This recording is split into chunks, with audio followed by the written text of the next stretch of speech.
WADR,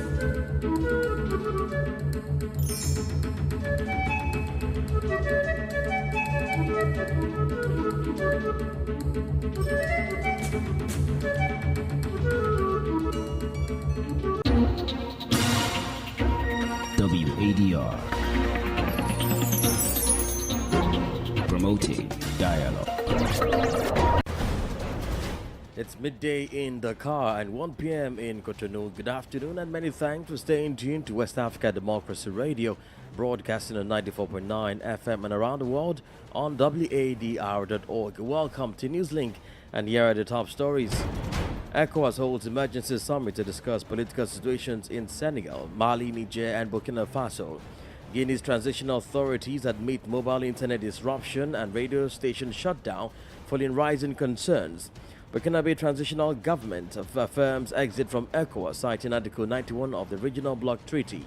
Now, if these two countries are saying that they are applying this treaty or they are sending their withdrawal notice based on the treaty, and now ECOWAS is now saying this is not how it is, then the ECOWAS has become a helpless union.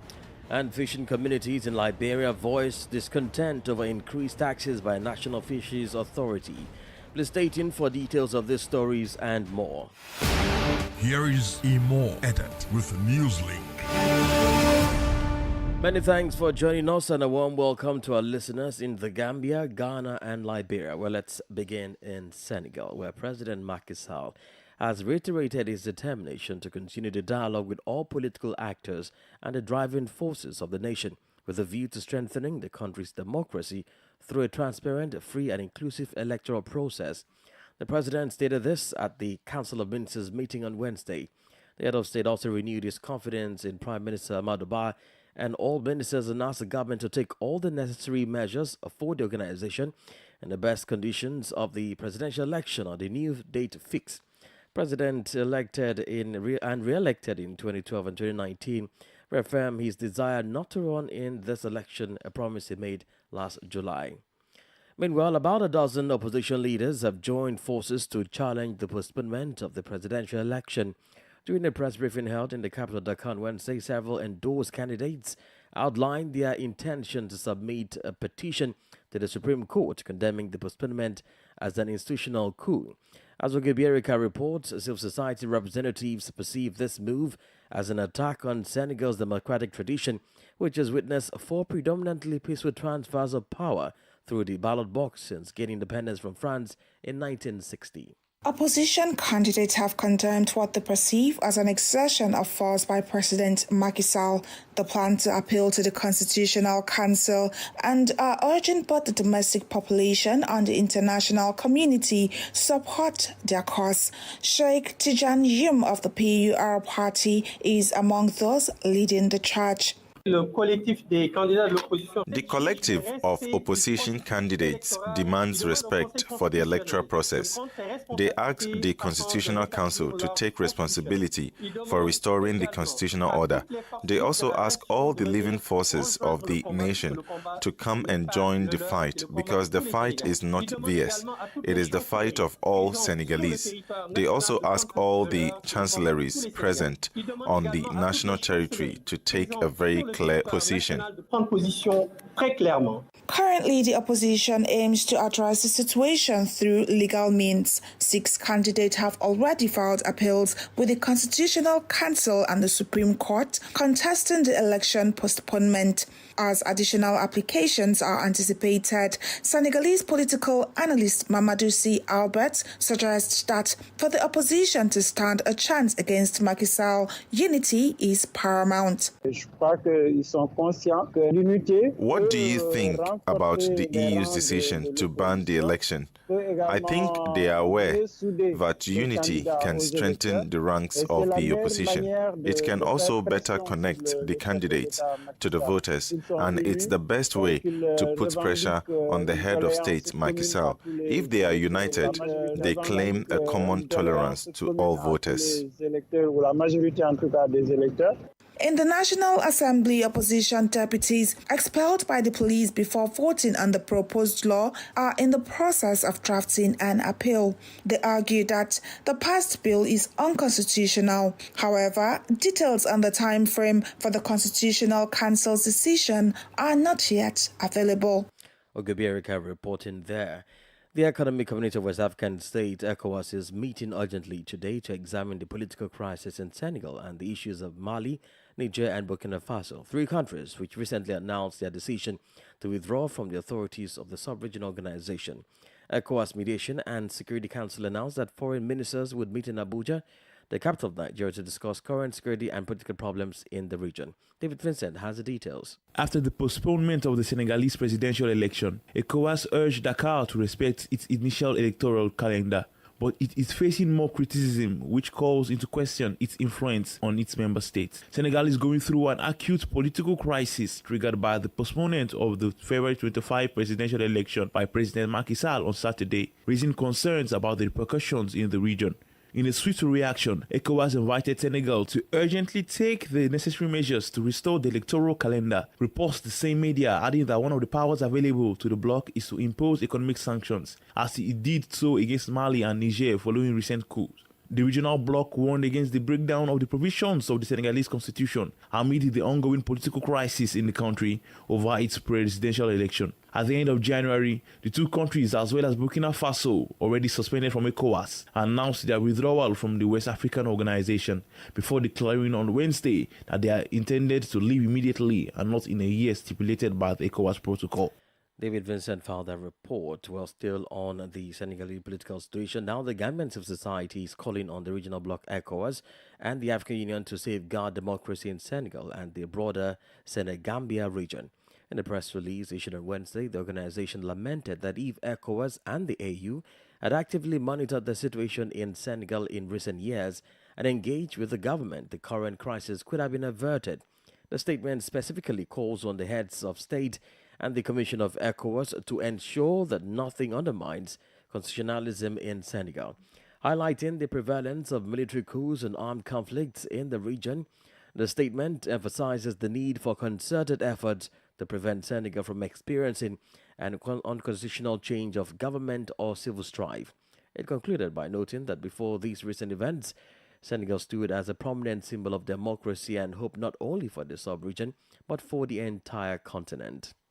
Meanwhile, the Senegalese government on Wednesday reinstated access to mobile internet services after imposing restrictions for 2 days to quell unrest associated with the postponement of this month's presidential election.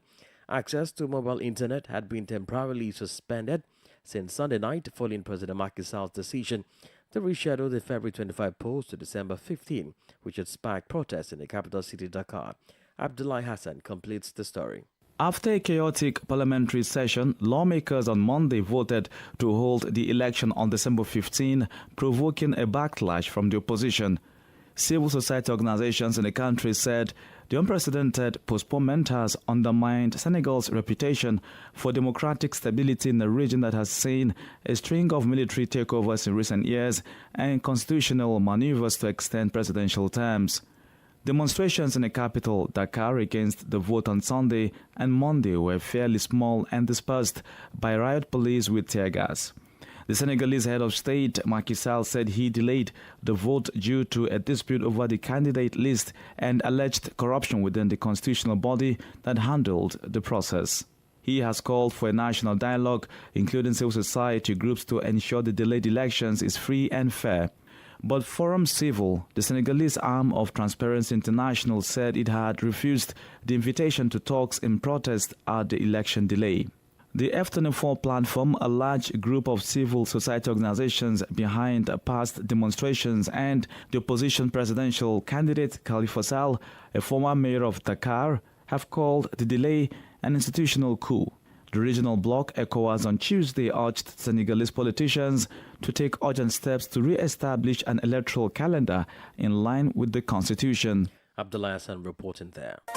More stories coming up on West Africa Democracy Radio. Newslink continues. Let's cross over now to Guinea, where the government has formally admitted to disrupting mobile internet access and shutting down certain private radio stations in the country. During a press briefing on Wednesday, the Minister for Budget clarified that this decision was made following an investigation that revealed the non-compliance of the affected media outlets with ethical standards and principles in their politically oriented broadcast. The Guinean Bloggers Association deemed this move as oppressive and is pinning hopes on the forthcoming general strike organized by the Guinean trade union movement to advocate for internet access restoration and the reopening of the closed media organizations. Well, Francis Boniface has more details in this report by WADR's Channel Alpha Ibrahim Abaude in Conakry. Until now, the Guinean authority had not been open about jamming the airwaves of certain private media and restricting social networks and news sites. The Minister of Budget, Lansine Conde, explains the reasons behind the government's decision. Civil society organizations swiftly reacted to the Budget Minister's statement. Alpha Diallo, president of the Guinean Bloggers Association, believes that the Transitional Authority's move is unfounded. Early next week, the Guinean trade union movement plans to call a general strike in all public and private institutions to demand an end to the internet interruption and the jamming of transmission of some private media organizations in the country. Francis Boniface filed that report there and voiced that report filed in by Channel Alpha Ibrahim Abaude in Conakry. Now, the Burkinabe Transitional Government has formally communicated to the Economic Community of West African States, ECOWAS, that it stands by its resolution to exit the regional bloc. In an official statement released by the Ministry of Foreign Affairs on Wednesday, it emphasized the irreversibility of Burkina Faso's decision to withdraw from ECOWAS, asserting that the country is not subject to any deadline constraints. Tawfiq Abdul Nasser brings us the details. Article 91 of the ECOWAS Treaty specifies that member countries remain obligated for 1 year after notifying their withdrawal. The Burkinabe government justifies its decision to persist with withdrawal, citing the organization's violation of its laws, a stance supported by regional political expert Aminu Makama. Now, if these two countries are saying that they are applying this treaty or they are sending their withdrawal notice based on the treaty, and now ECOWAS is now saying this is not how it is, then it means ECOWAS has been pushed to the wall without any cogent explanation as to what they will do in order to make sure that they bring these countries back to the union. And it's like the ECOWAS has become a helpless union, because look at what happened yesterday when they issued a statement concerning the postponement of election in Senegal. Instead of them to condemn it, they are now saying they are showing concern. What kind of concern? To substantiate its position, the government points to the sanction imposed on transitional countries. According to the government, ECOWAS, by sanctioning Mali, Niger and Burkina Faso, is contradicting its amended treaty. Aminu Makama aligns with the juntas, citing the situation in Niger. Since when the coup started taking place in those three countries, the role that ECOWAS played in the confrontation, look at what happened in Niger Republic, where there was even the decision of military intervention, when the ECOWAS started thinking of in order to force the military junta to bring back Mohamed Bazoum. So instead of ECOWAS to start mediating and then trying to see what is the pulse of the people of these three countries, are they in support of these military regimes, and what were the reasons that led to the military coup in those countries? But they keep threatening these people. In the press release on Tuesday, February 6, Malian authorities reiterated the irreversible nature of their decision to promptly withdraw from the bloc. Foreign Affairs Minister Abdoulaye Diop claimed that ECOWAS had violated its protocols, infringing on Mali's right to sea access and freedom of transit. He cited Articles 125 of the United Nations Convention on the Law of the Sea, adopted in Montego Bay on December 10, 1982. Tawfiq Abdul Nasser reporting there. You're listening to Newslink on West Africa Democracy Radio 94.9 FM Dakar. Here's a reminder of our top stories. ECOWAS holds emergency summit to discuss political situations in Senegal, Mali, Niger and Burkina Faso. Guinea's transitional authorities admit mobile internet disruption and radio station shutdown following rising concerns. Burkinabe transitional government affirms exit from ECOWAS, citing Article 91 of the Regional Bloc's Treaty. And still ahead, fishing communities in Liberia voiced discontent over increased taxes by National Fisheries Authority. And we do have a guest interview segment, a press review, and sport news. Please stay with us. West Africa Democracy Radio. It's you speaking. Well, we're streaming live on WADR.org, YouTube, and Facebook. Let's cross over to Ghana, where the 2024 presidential candidates of the ruling New Patriotic Party (NPP) and current Vice President Dr. Mahamudu Bawumia says his administration will not have more than 50 ministers and deputy ministers. This follows numerous calls on the Akufo-Addo-led government by stakeholders, including the opposition National Democratic Congress (NDC) and civil society organizations, to reduce the size of his government to lessen the pressure on the country's coffers. Addressing the nation in Accra on Wednesday to outline his vision and priorities for Ghana, Dr. Bawumia said running an efficient system of governance will require fewer ministers. According to him, his government will enhance the role of the private sector along with fiscal and administrative decentralization while improving how systems and institutions function. Initial conditions that we inherited in 2017 are not the same as will be in 2025. Therefore, my priorities will be different. We have done many good things, and I will be seeking to build upon them. My vision, ladies and gentlemen, is to create a tent big enough to accommodate all our people, to tap into the resourcefulness and talents of our people, irrespective of our different ethnic, political, and religious backgrounds, to channel our energies into building the kind of country that assures food self-sufficient, safe, prosperous, and a dignified future for all Ghanaians, to create sustainable jobs with meaningful pay for all and for Ghana to participate fully in the fourth industrial revolution using systems and data. To realize this vision, we must have a mindset of possibilities and not impossibilities. The challenges we must overcome as a country are too important to let our political differences derail us. There is a critical failure of mindset that manifests itself in the absence of core values, patriotism, and principles within our society. Ghana's Vice President Dr. Mahamudu Bawumia speaking there. Liberia's local fishing communities have expressed strong dissatisfaction with the elevated taxes imposed by the National Fisheries and Aquaculture Authority in the country. They find the reported increase in fishing license fees unacceptable, leading to their consideration of initiating a go-slow-in protest. WDR's Monrovia correspondent Darlington Popper reports. The fishing community, feeling aggrieved, strongly opposes the Fisheries Authority's decision to raise fishing license fees, viewing it as a serious impediment to their operations. They claim that the Fisheries Authority has dispatched agents to the seas to enforce fee collection, a move they vehemently pledge to resist. The money that we pay is too much for us. We pay about engine from 1 horsepower to 15, we pay 250. From 16 to 25, 40, it's most $75 US. Paying kilos is $50. The fee, we've been trying to pay, but it's not easy. It's not like we were dying before. In the midst of this, Luis Kono, the communication chief of the National Fisheries and Aquaculture Authority, defends the fees increase, asserting that it was mandated by the legislature. He emphasized that NAFA is merely enforcing the lawful collection of revenue. The payment started on the 1st of February this year. To clarify the allegation, NAFA does not have any issue with the fishermen as it relates to the fees, that the fishermen know that they're supposed to pay their fees as they've been paying in time past. They know that one. So we are not in crisis. We look forward to them paying.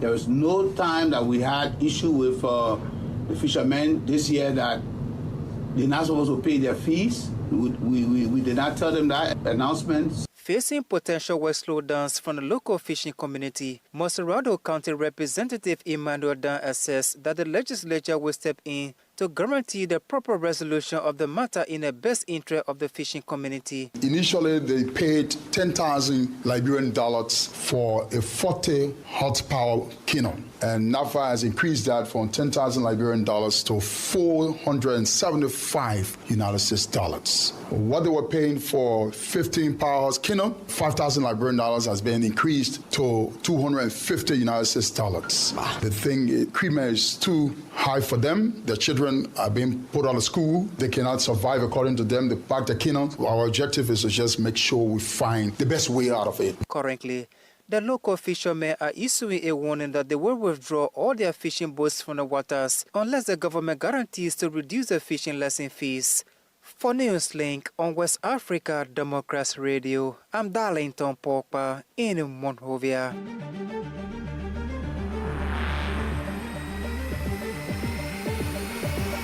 This is the newspaper review. Stay on top of the news. Get the most important stories with added insight and concise review.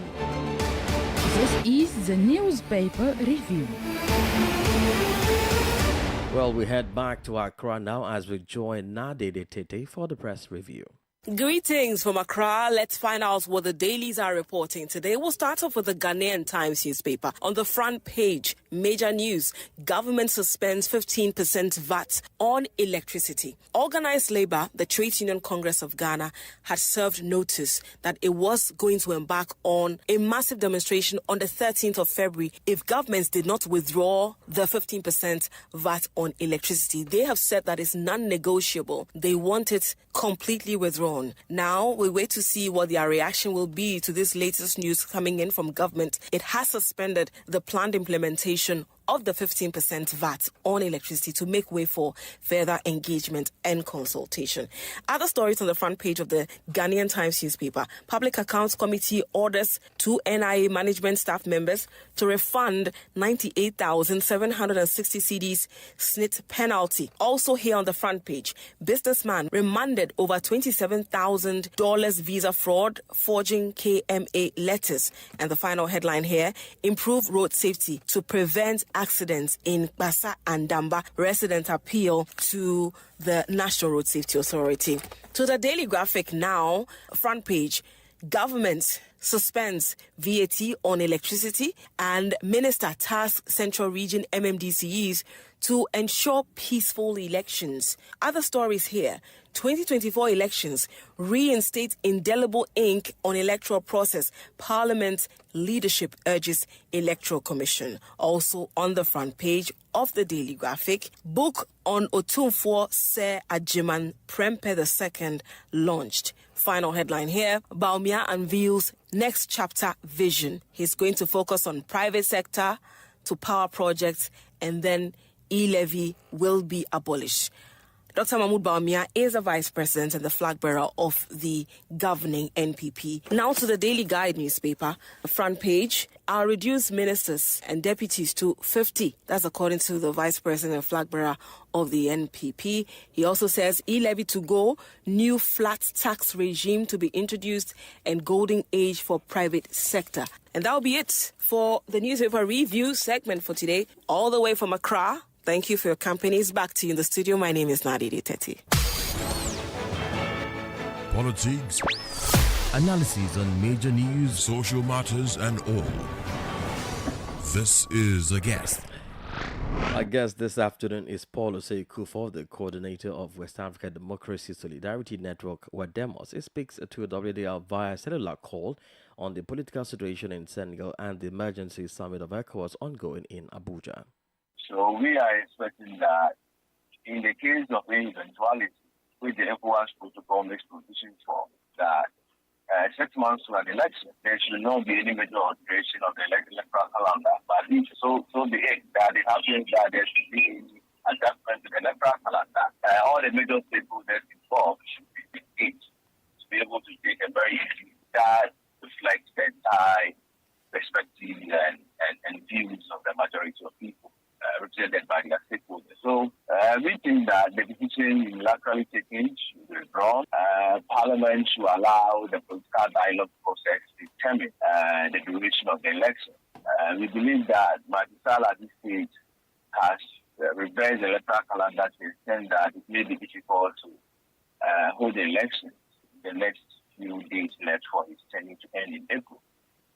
But that option will not even be disregarded. But if it happens, that I did indicate that any postponement needs to take place, then that will take place within the Senegalese constitution.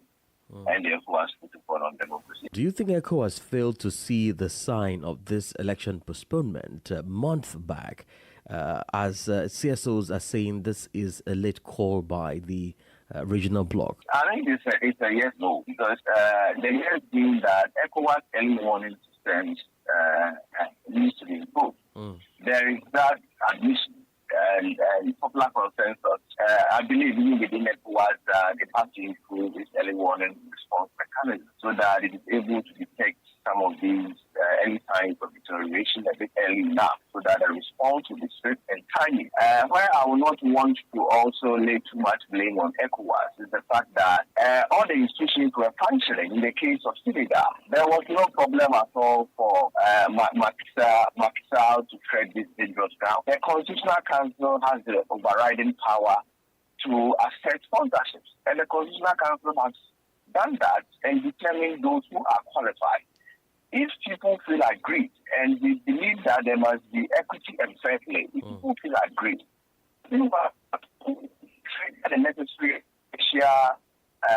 adjudication mechanisms so that those people who have been alleged to be involved in corruption can be dealt by law.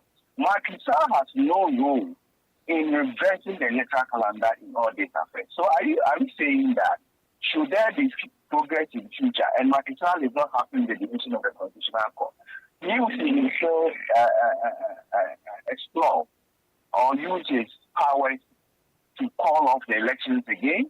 I think this is very dangerous, and the Senegalese Constitution never anticipated this to happen. Does this situation justifies the exit of the trio of Mali, Burkina Faso, and Niger? Because over time they have been saying that ECOWAS is not living up to expectations and they are not doing what they were founded to do. Does all of this political crisis happening now justifies their claim? ECOWAS admits that it has, as an institution, that has operated for almost over a decade. Certainly, the evolving context, the political environment is dynamic and it keeps changing. So ECOWAS itself admits that there should be some reforms to enhance the resilience of the institution so that its resistance capacity can be improved, right? But this does not give any justification for what is happening in Mali, Mali, Niger, and Burkina Faso. These are countries that belong to ECOWAS that have really gone into an agreement, right? They have signed a transition charter with ECOWAS. They must ensure fidelity, trust, and loyalty to the charter. This is just bad faith.